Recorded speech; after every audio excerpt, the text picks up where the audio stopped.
Okay, well that's the starting bell. We'll go ahead and start our class this morning. We're a little bit hot on the mic. If we could pull that back, thanks. Yeah, I see the thumbs up. So this is our testing 1, 2, 3. You're supposed to do that but long before we start, but usually the first sentence or two is so we get that organized here. Thank you for being here this morning. We're in the book of Hebrews. If you would like to turn your Bible that way, I appreciate you being here, and I want to honor the fact that you're here on time. We have really a short passage to get to today, but to understand the power of this passage, there could be a little bit of background information that I'd like to pass on, and so we'll be there in just a minute. Book of Hebrews, it's about 90% of the way through your Bible, so you go through the Old Testament, New Testament, keep flipping, and then one of those final letters that you see in the New Testament will be this book of Hebrews, and in a few minutes we'll be in chapter 10. Excited to have family here today. Our family gets to take up almost 2 pews back here. And so we've got family that gathered this weekend because Jessica Davis, my niece, was in the state swimming tournament yesterday. And her team came in second overall, but she brought home the gold with their relay race and several other medals throughout the day. So the family all converged on Anchorage we have folks from Pattonville, Texas, and Sitka, and where's Indiana? I don't see my Indiana crew. Oh, John, yeah. So John from different places around Indiana and Worthington, Indiana, and then Harding, yeah. So from Searcy up here. So people, okay. And Unalakleet from. I have Laura pointing around. We have family from all over that converged, and that's a nice thing about worship anywhere on a Sunday. Is really that's the way this gathering is for all of us. It's a family gathering of people from all over. Coming to worship God together. Well, as we drop into the book of Hebrews, let's begin with a prayer and ask God to come and be our teacher. Our Father in heaven, as we open your word today, we ask that you come, open our eyes to what is said, our hearts to what it means, and our minds to what it means. Open our bodies to being able to live out and to put into practice the things that we read. With all that we ask in this, that you come and be our teacher, and that you guide us in our thoughts about your word, and that you give action to what we read this week as we seek to put this into practice in our world. We're thankful for Jesus. We're excited to read about him today, and ask again that you come and guide us. In Jesus' name, amen. Well, to bring everyone up to speed, the book of Hebrews is a letter that is included in your New Testament. We don't know who wrote Hebrews. Lots of theories about who wrote it. Early on, people thought that maybe Paul had written it. Later scholarship says most likely not. The types of phrases that are used, the type of arguments that are made in Hebrews don't really connect with Paul's. Although we do think that whoever wrote Hebrews certainly learned either from Paul or alongside Paul, and so they're going over many of the same topics, addressing some of the same issues, but we don't know who actually wrote the book. We do know that it circulated with the letters that Paul wrote. So if you think of Hebrews being in your New Testament, imagine a letter written on parchment just like the one that you see in front of you now. Imagine a letter like that with other parchments that were written to other cities, places like Corinth. So 1st and 2nd Corinthians would have been these letters. The book of Romans would have been a letter. Even the books written by Paul to others, like 1st and 2nd Timothy. So these would all be letters that were collected together, and the letter of Hebrews would have been sent with those other letters throughout the Mediterranean world at the time. And of course, over time, people recognized these were authoritative. These taught about Jesus, gave an accurate description of what it meant to follow him. It answered questions that the early Christians had about how do we live out being Christians. And so these letters collected together end up becoming a major part of your New Testament. And so this book of Hebrews is one of those letters. It was probably written by somebody who lived in Rome or was writing to the Christians who lived in Rome. And at this point in time, which was sometime between 50 and 70 AD, remember Nero was the emperor. This was a time in Rome where it was not popular to be a Christian, where to live in a city that was a cosmopolitan city that had lots of commerce, people coming in, cultures from all over, would be coming into Rome and through Rome and then leaving Rome. And there were a group of people of Jewish heritage who lived in Rome who had become Christians, and this was that early church. So imagine this letter first being written and being accepted and then being read in one of these small churches in ancient Rome. And that's the letter that you get to read today. Now, it's no fair doing what we're doing here in this class, which is just to pick up one passage. We're going to be in Hebrews chapter 10 in just a moment. But remember, the point of this letter is that it be read from the very first word all the way to the end. This is just like a letter or an email or even a text that you get, nowadays. This is a communication from one person to another group of people, and it doesn't really make sense to drop in and just read one passage and then leave, any more than it would be to get Christmas cards coming up in the next season that we enter. It'd be really weird to get one of those, family Christmas cards that gives a letter of all that was done, over the last year. It'd be weird if you just picked one paragraph of that and read it and then folded it back up and put it away. In the same way, it's a little weird to just pick one passage and focus on it. So in this class, what we've done is encourage you to read the whole book of Hebrews. And I hope you'll do that and realize that what we talk about today is just one snippet of what is a powerful letter and really a sustained argument from the very first page all the way to the end. And it's a building argument. It slowly swells and gets bigger and bigger. It's somewhat like a symphony in a sense, in that you keep hearing the same themes come back to over and over again. But each time the theme comes back, it's a little bigger. You understand it a little more. And then eventually, and we'll be here in maybe 2 weeks, you hit the climax, the big crescendo where you say, wow. That's what he's been saying all along. So the book of Hebrews is really written, though, to a group of Christians who were in a setting, in a city where Christianity was not popular. They are about to be persecuted. In fact, some of them are being persecuted at this point. And the whole reason the book is written is to get to chapter 10, verse 35, where he says, do not throw away your confidence. You have access to the living God. Don't give that up. That's his point. And we're working our way towards that. If you ever get lost reading through the book of Hebrews, you can always turn back to chapter 1. The very first paragraph gives you the outline of the whole book. This is sort of like going back to the table of contents, in a larger book. And there the writer of Hebrews starts out by saying, long ago, at many times, in many ways, God spoke to our fathers by the prophets. But in these last days he has spoken to us by his Son, whom he appointed the heir of all things, through whom also he created the world. He, now this is talking about Jesus, he is the radiance of the glory of God and the exact imprint, or the character, you remember, of his nature. And he, again, talking about Jesus, upholds the universe by the word of his power. And that word universe, remember, is not universe in the sense of a collection of all the galaxies expanding out, in all directions. The word there is the word everything, meaning that Jesus upholds, he actually lifts up, he upholds everything. So think of the universe, let your mind expand into the infinity of the universe, but then also go the other direction. Jesus not only holds the entire universe in his hands, he also holds control of every atom, every element, every quark within every atom, and every force that you can think of. He upholds everything by the word of his power. After making purification for sins, which we've been talking about over the last several weeks, he sat down, and pay attention to this word for today, he sat down at the right hand of the majesty on high, having become as much superior to the angels as the name he has inherited is more excellent than theirs. And so there's a summary of what you're going to be introduced to in the book of Hebrews.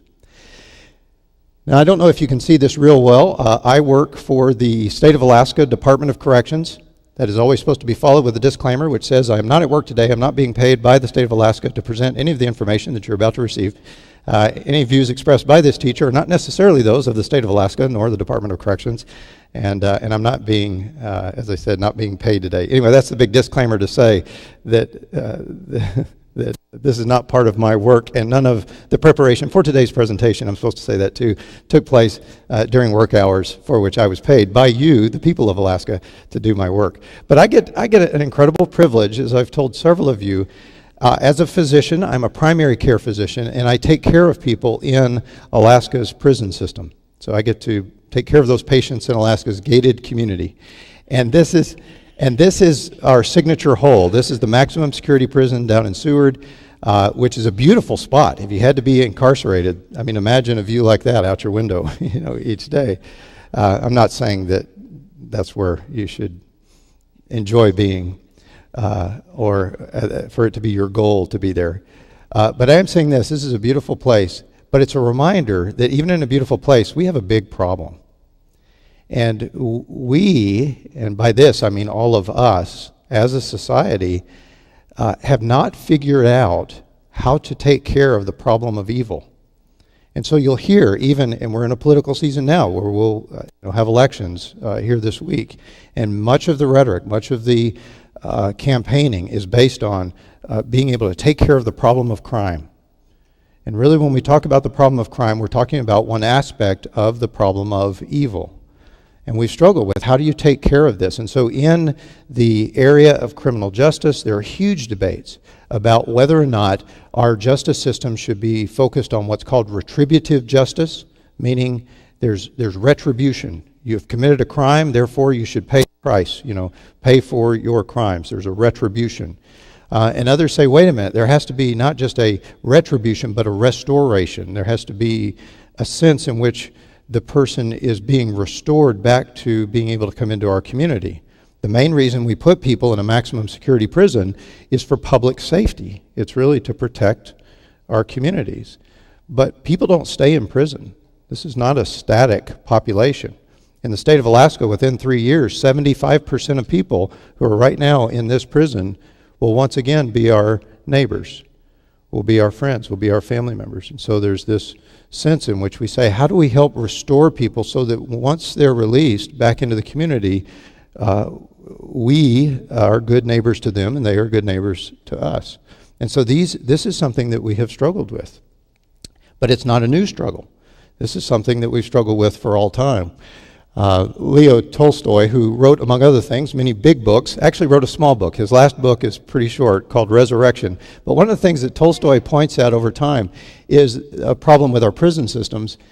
And his comment through one of his characters was, at these institutions, all these institutions, meaning prisons, seem purposely invented for the production of depravity and vice, condensed to such a degree that no other conditions could produce it, and for the spreading of this condensed depravity and vice broadcast among the whole population.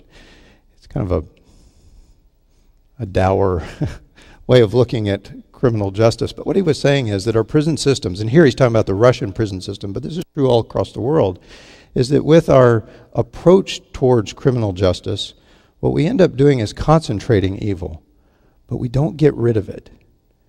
He's pointing out a problem that we've had. You go all the way back through human history, and you find that laws are written, and there are approaches to taking care of evil in the human mind.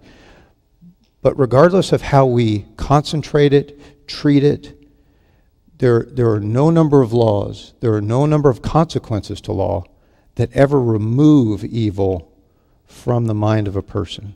Which brings up this question: how is it that you take evil out of the heart of man?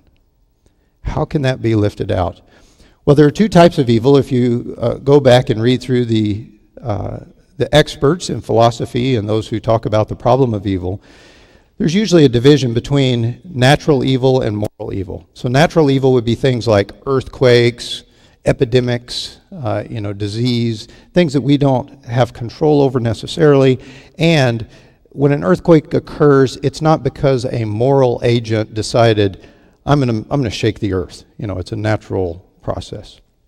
That's as opposed to moral evil, an evil that is done because by somebody's intention or because of their negligence, an action is taken or not taken by a moral agent, and that's called a moral type of evil. And there are common evils. There's different types. The common evils are things like lying or stealing.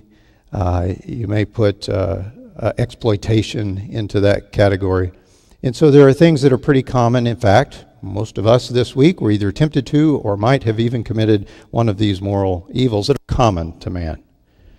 But then there's another level of evil that's under this category of moral evil, which we would say are atrocities.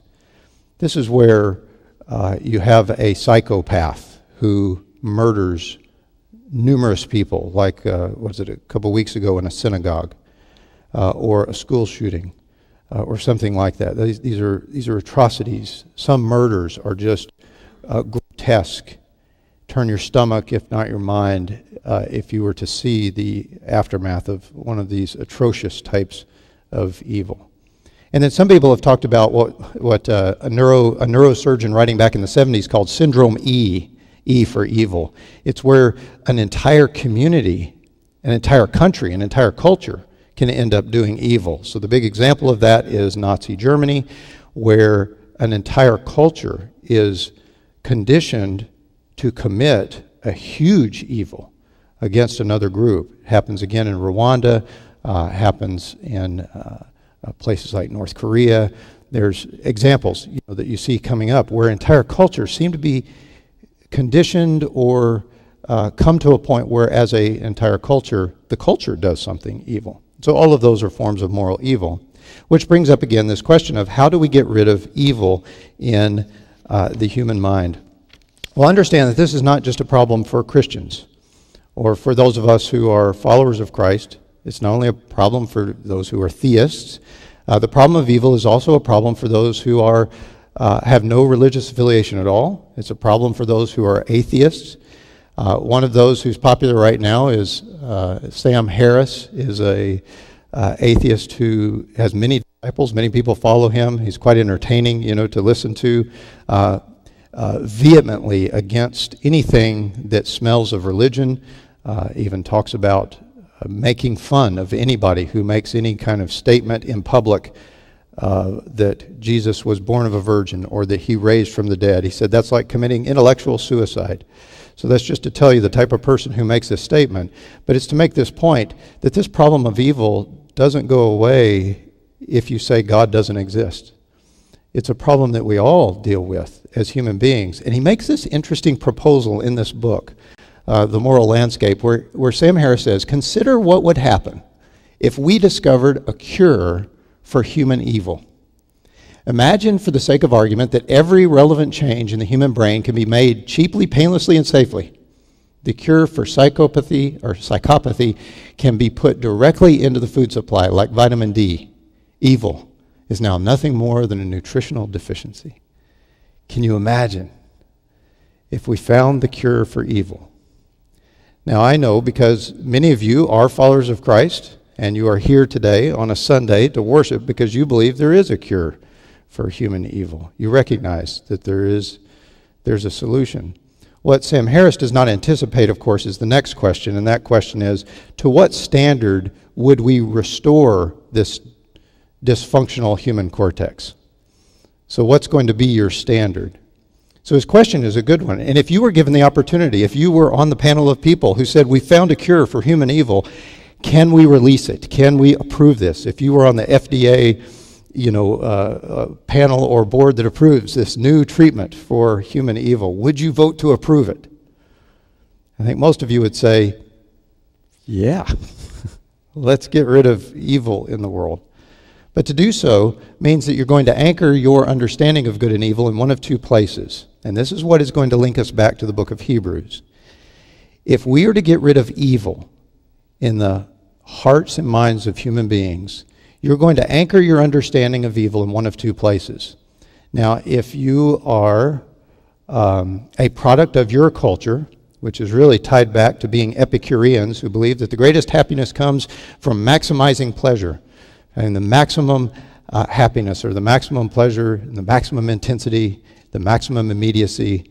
In other words, to improve the well-being of the most number of people. If that is your definition of good, then you tend to anchor your understanding of good and evil with pure evil. So what we'll do is set this up, and imagine setting your anchor over here at pure evil. Imagine, if you will, the worst possible life that anyone could experience. And a good Epicurean would say, set your anchor there. And your target, your goal, your pursuit of happiness is moving progressively in steps away from pure evil. That's how most of the culture that you live in understands good and evil. It anchors its understanding of what is evil at the worst possible experience. And well-being is about moving away from evil. Now that's as opposed to the other understanding of good and evil would be to set your anchor in something that is purely good. And many philosophers throughout history have said for people who anchor their understanding of good and evil in what is purely, absolutely, unquestionably good, well-being is about moving towards this good that you have anchored your understanding in. In other words, anything that is evil is a contaminant of the good. So think of gold. If you think of pure gold, it means there's no contaminant in it. To put any other element, any other substance in that gold is for it to become impure. And so if your understanding of good and evil is anchored in what is purely good, then anything that is not purely good is a contaminant. And that's what evil is. And those are two very different ways of thinking about the world. We don't have time today to get into that. It's a fascinating study. But I want you to see clearly that you have a choice. And to some extent, that choice has been shaped, or your choice has been shaped by the culture you live in, by the family that you live in, by your education, by your teachers, by your heroes. And you will either define what is good or evil based on anchoring your understanding on what is evil and avoiding what is evil, or you will anchor your understanding of good and evil in what is absolutely pure and good, and saying, I don't want any other contaminant. Now, if you understand that the pole of those two understandings, by the way, this is interesting. Early Christians on their gravestone would put symbols like this. That's just simply an anchor. And early Christians would do that. Sometimes they would put a fish. You've seen the ichthus fish. Sometimes they would put a fish on the anchor. Sometimes they would have the anchor with a cross piece right here as a sort of secret way of putting a cross, on their gravestone. But you'll see these symbols throughout early catacombs in Christianity. And the reason they did that is because of what you read in Hebrews 6, verse 17. So when God desired to show more convincingly to the heirs of the promise the unchangeable character of his purpose, he guaranteed it with an oath, so that by two unchangeable things, now in the context, the two unchangeable things are God's promise and his oath. So these two unchangeable things in which it is impossible for God to lie, we who have fled for refuge might have strong encouragement to hold fast to the hope set before us. We have this as a sure and steadfast, catch this phrase, anchor of the soul. And so the writer of Hebrews is helping you to understand that we have this sure and steadfast anchor for our souls. Now, anytime in the New Testament when you see the word soul, try to avoid thinking of a disembodied ghost or a spirit. The word soul in the New Testament is actually the word for living being. So the actual person. So when he talks about an anchor for the soul, he's talking about a place for you to anchor your very being or yourself. And in this promise that we have from God, we have a steadfast anchor of the soul, a hope that enters the inner place behind the curtain, where Jesus has gone as a forerunner on our behalf, having become a high priest forever after the order of Melchizedek. And so if the writer of Hebrews were to enter into our discussion and we were to say, how do you define good and evil? How do you even have an understanding of good and evil? The writer of Hebrews would say, good is defined. If we were to ask, if we were to find a cure for evil, and if we were to ask, to what standard are we going to return this dysfunctional human brain? And the writer of Hebrews would say, you set your anchor in what is purely, absolutely good. And to understand where he takes you in his mind, he says, that anchor is a hope that is behind the curtain in the inner place. Now, if you were a Jewish Christian at the time, you would step back and say, nobody goes behind the curtain unless it is the high priest on the Day of Atonement, and they never go behind there without blood. And so the writer of Hebrews, in a tantalizing way in chapter 6, says, you set your anchor behind the curtain in what is absolutely purely good, in the one place on the whole planet where heaven touches earth, the holiest place in the whole world, which is the Holy of Holies, the holiest place in the tabernacle. So in chapters really 5, 6, 7, 8, and 9, as we read last week, the writer of Hebrews takes us back to the idea of the tabernacle and allows us to walk through those different aspects or the different sections of the tabernacle. First, through the holy place, where there is the menorah, the table for the showbread, the altar for the incense, and then he takes us behind the curtain. And he says, here is where your anchor is set, sure and fast. He takes you behind the curtain, and he says you can put your anchor here because of what Jesus has done. And then, of course, he had to spend some time explaining how Jesus can do that. Even though Jesus is not from the same line of Levi, where the other priest came from, he is from the order of Melchizedek, and so he explained that to us. And then he also explained how Jesus could be both high priest and king. But his point is this, is that you have a high priest, if you continue the metaphor that he's using, who has gone behind that curtain, not with the blood of bulls and goats, but with his own blood. And he went before God and he sacrificed. He gave himself as a sacrifice for you, so that your anchor is not set on something evil, saying that for the rest of your life you're trying to move away from evil. Instead, he sets your anchor on what's purely good and is able to eradicate evil in the human mind. And that brings us to chapter 10. For since the law has but a shadow of the good things to come, instead of the true form of these realities, it can never, by the same sacrifices that are continually offered year after year, make perfect those who draw near. So the contrast here is the writer of Hebrews again saying that everything that you saw in the tabernacle, the altar, the menorah, the table for the showbread, the incense, even the altar on the outside of the tabernacle where the sacrifices were made, all of that was just a model. When you go behind the curtain and you see there the Ark of the Covenant on which is splattered the blood from year after year of the priest going through, what you're looking at are only, not in a demeaning sense, but in a real sense, they're just toys. These are models.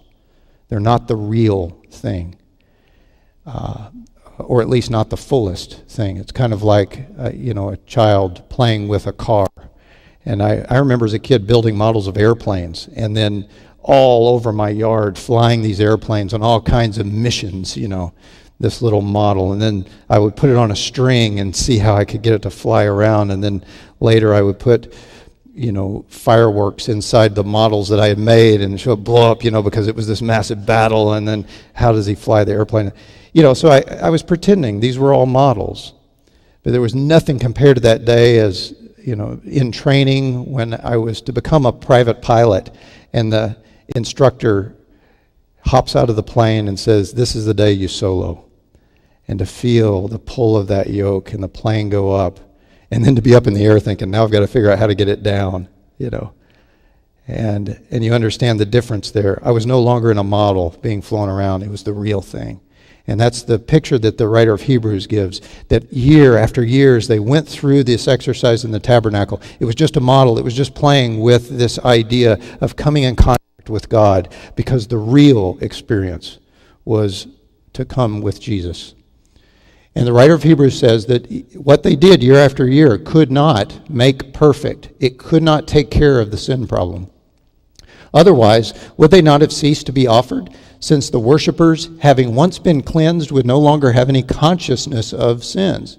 But in these sacrifices there is a reminder of sins every year, for it is impossible for the blood of bulls and goats to take away sins. Now, the writer of Hebrews could not have known about neuroscience or the ability that one day we would be able to actually look at the conscience and use functional MRIs to see what goes on when people are making decisions. But we now have this technology where we know the different parts of the brain. The part of the brain I'll show you in a minute is this prefrontal cortex. This is the part of the brain where you decide if something is right or wrong. For example, let's just run a quick experiment.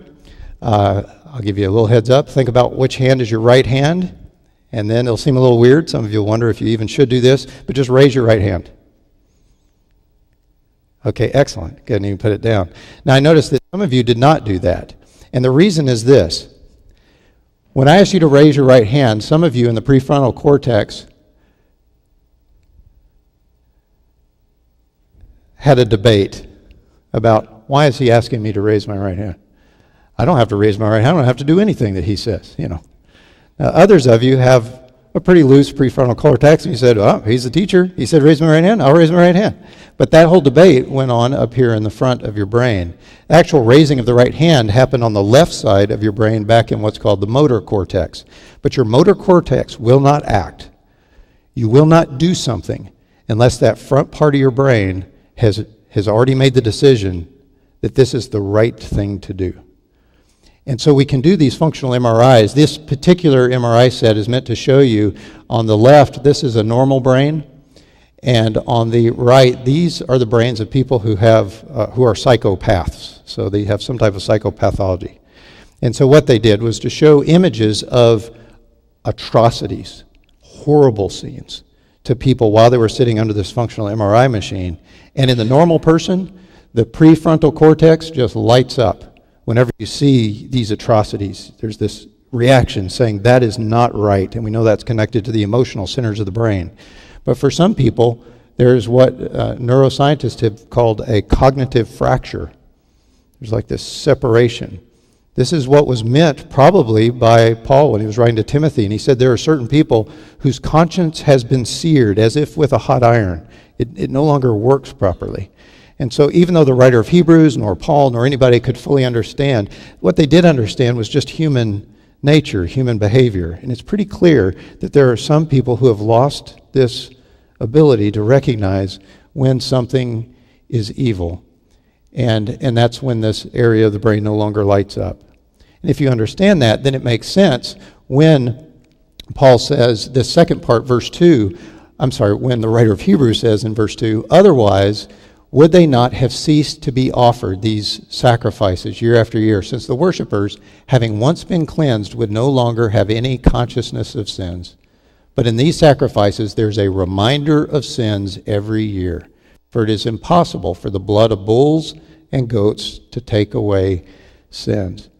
What he's saying here is that every year when the Jewish nation went through this process of sacrificing at the altar, and the blood of the bulls and goats was taken in. Actually, the sacrifices occurred on a daily basis. But for the big Day of Atonement, when that blood was taken through the holy place and then behind the curtain into the Holy of Holies, it was a reminder to the people every year of sin. It was like holding up a picture in front of them and saying, this is evil in the hearts of people. But the writer of Hebrews is quick to point out the places, even in the Old Testament, that say having this annual reminder of sin does not take away the desire to sin. There is still this fracture that has occurred. The problem still stands, and the question still stands. How is it that we take sin, how is it that we take evil out of the minds of human beings? And this is where he begins to answer the question. So in chapter 10, verse 5, consequently, when Christ came into the world, he said, quoting from the Psalms, sacrifices and offerings you have not desired, but a body have you prepared for me. Now notice the contrast there. God saying the sacrifices and offerings is not what his will was. What God wanted was a body, was a person. In burnt offerings and sin offerings you have taken no pleasure. Then I said, behold, I have come to do your will, O God, as it is written of me in the scroll of the book.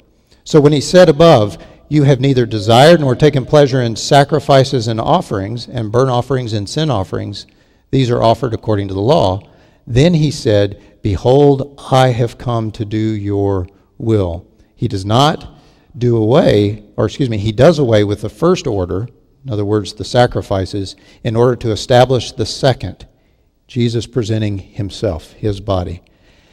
And by that will, we have been sanctified through the offering of the body of Jesus Christ once for all. I know that's at the bottom of the slide and it's hard to read, but in your own Bibles, that's verse 10, where he says that by that will, God's will, that he accept the body of Jesus, that we have been sanctified. The word there means made holy through the offering of the soma, or the body of Jesus Christ. And don't miss the last three words: once for all. And now the verse that really was our target for today, now that you have this collection of ideas and sort of a broader understanding of good and evil, the writer of Hebrews says, every priest stands daily at his service, offering repeatedly the same sacrifices which can never take away sins. The word there is, it's a reminder of sin. It's certainly connected to the forgiveness of sins, meaning forgiveness there meaning pardon. In other words, the sin has been committed, but I'm giving you a pardon. But it doesn't take away evil. And the writer of Hebrews is acknowledging this, that the priest standing at that service day after day, performing those duties, does not take away sin. But when Christ had offered for all, let me say this again, but when Christ had offered for all time a single sacrifice for sins, he, catch this, he sat down at the right hand of God, waiting from that time until his enemies should be made a footstool for his feet, which is a reference back to the verse that we had read earlier in Hebrews, where he's quoting in Psalms and also at times in Jeremiah, where Jesus is elevated to this position. But don't miss this. In our culture, if I said, boy, I spent all day at work, do you imagine that I was sitting down or standing? Now, some of that would depend on what I do for a living. But in our culture, a lot of work is done sitting down. In other words, we don't think of sitting down as relaxing. Or my work is finished, so now I'm going to sit down. But in agrarian societies, in societies where your work, like in Alaska, if your work is to go fish, then work is done standing up. When you're done with work, then you sit down. And that's the culture in which the writer of Hebrews is writing, and he wants you to see this contrast, that when the priest stands and is still doing that work year after year, it means that the work still has to go on. People still need to be reminded of sins. But once Christ had offered for one time a single sacrifice for sins, he sat down. And the image there is, the work is finished. It is complete. There is no longer a need to remind people of sin year after year after year. And then the final phrase, verse 14, for by a single offering, Jesus himself, he has perfected for all time those who are being sanctified.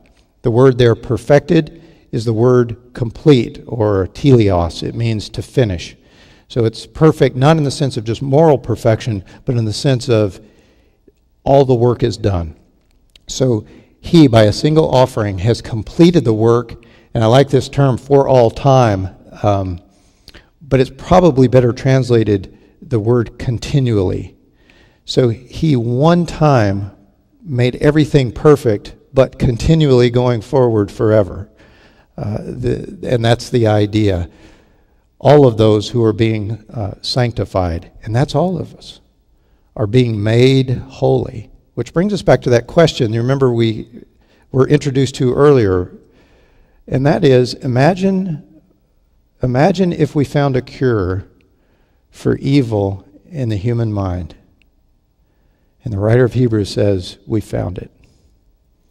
The cure for evil in the world was a sacrifice made one time for all time, in which God took care of evil in the world. And the Holy Spirit also bears witness for us, for after saying, this is the covenant that I will make with them after those days, declares the Lord, I will put my laws in their hearts and write them on their minds. Again, he's taking us back to Jeremiah. And notice that there's this prophecy that a day will come when the laws will no longer be laws written on, in their day, parchment. In our day, laws written in books upon books upon books. Sarah Redding and I were just talking before class about how when you work in either state or municipal government entity, one of the first things you realize is we have a lot of laws. And the other thing you realize is that the people who helped write these laws, as wise as they were not able to anticipate all of the questions that we would be asked to solve based on the law that was written. And oftentimes there's a disconnect and there's no answer. And so we'll get questions asked about, well, how do we handle this or that particular problem? And we say, well, let's go back and check the statute. And you go back and check the statute, and there, nobody even anticipated that question would be asked. And so you're left saying, well, we'll do the best we can, The writer of Hebrews says, well, that's been a problem for all time. Except God solved it by, instead of holding people to a standard that was a written law, and of course the writer of Hebrews is bringing your attention to the law that is written in the Old Testament. Boy, this is better than any PowerPoint presentation when you have, look at that. Yeah, look at that. All of us are to become like the child, right?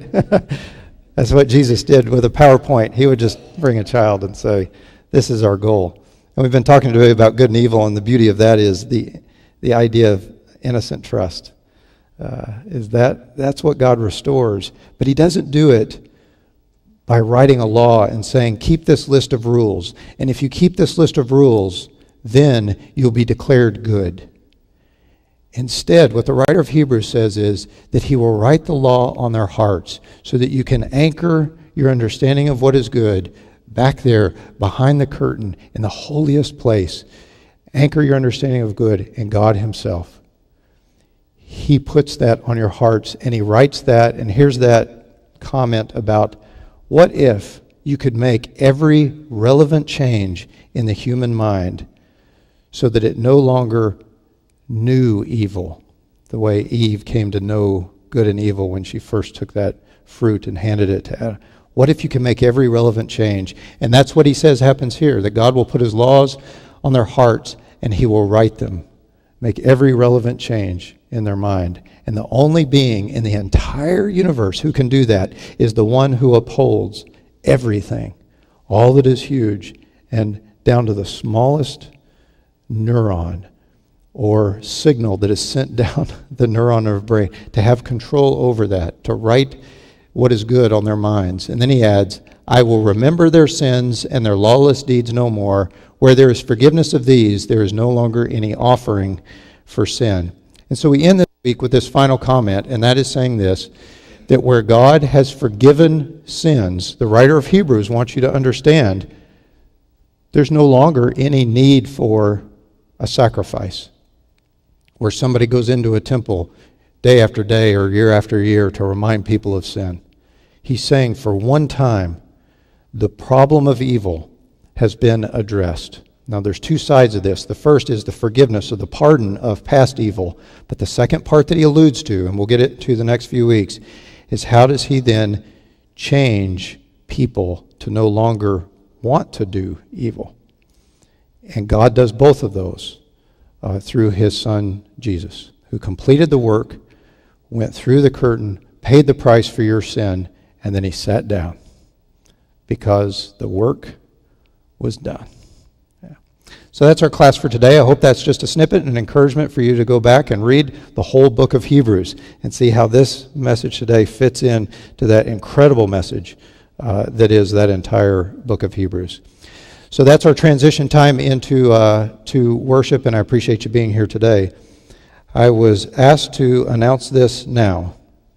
At this time, we are asking that all men assigned to serve in the worship this morning and tonight, please meet the worship coordinator over in room 2526, which is across the hall, for continuing accountability and for prayer.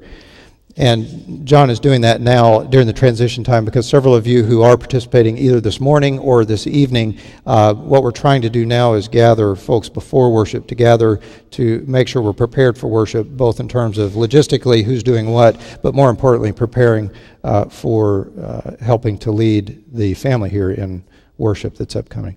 So that's our class time. Thank you for being here.